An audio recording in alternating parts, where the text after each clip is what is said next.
Hi everyone, it's Dr. D from BrainBasedScience.com. On this memory episode of Brain Burst, I'm going to begin it with this statement. Students have increased memory outcomes while performing tasks such as a test when they have been previously encouraged that errors are an important part of learning. Think about that. When they know that errors are a part of learning, their memory outcome improved. So let's find out why, and let's find out how this information can help you in your instruction for all of your students, including your English language learners. So, let's get started with Brain Burst, explanations in under 1 minute.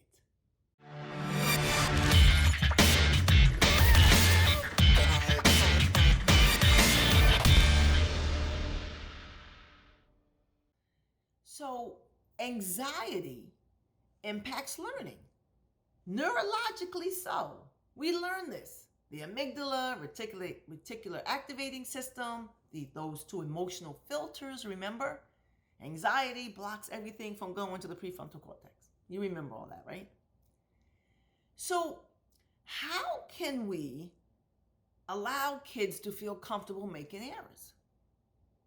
Because the statement says, if they know that errors are okay and it's a part of learning, it opens up the memory, increases their memory, right? Why does it improve their memory? Because there's no stop sign at the amygdala and everything makes it to the prefrontal cortex. We reduce the anxiety. So therefore we increase the memory because we allow more information to get to the prefrontal cortex. So what would this look like in the math classroom? Math talks. When students are given the opportunity to discuss their thinking and for their peers to hear that thinking, a lot of things happen. Number one, what happens is that the students learn that there's multiple ways to solve a problem. If I were to put these dots, show you these dots and leave it up for 7 seconds and then remove it, I can guarantee you, without 1 ounce of doubt, that there will be multiple ways in which people counted the dots, right? And then multiple times, they would get them correct. So the students see that there's more than one way to answer the problem. Stop this textbook stuff and this way of teaching where the kids believe that there's only one pathway to the answer. Because if a kid's brain doesn't work that way, and they believe that the only way to get that answer is by the way the book showed it and by the way the teacher showed it, then they are, number one, going to feel they don't understand it. And then they're going to develop this math anxiety because they're going to feel that they need to do it just like the teacher, just like the book. But by hearing other kids do it, explain it, then they're going to be like, oh, wow, I am right.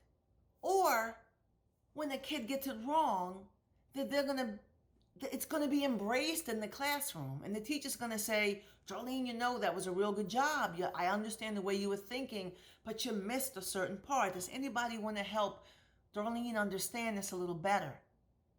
But that's a great try because making mistakes is how we learn.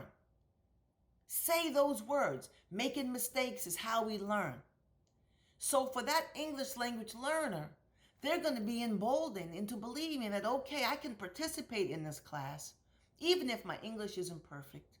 Maybe I'm not going to explain it the best way, but I am going to try because errors are encouraged. Okay? That it's okay. And that's what we need to bring into the classroom. Same thing with science. I'm not a firm believer that you need to model what the outcome of the reaction or the lab is supposed to be, because the kids are going to try to do it just like you did. Okay? So think about those things. Decrease the anxiety in your classroom by allowing the students to know that errors are okay and it's a part of the learning process. That's what needs to happen. And Math Talks is one way for that to occur. And Dr. Joe Bowler from Stanford University does a lot of work on that and has a really great website that has to deal with how we can use these fluencies and these math talks in the classroom. Happy sciencing. See you next week. Dr. D.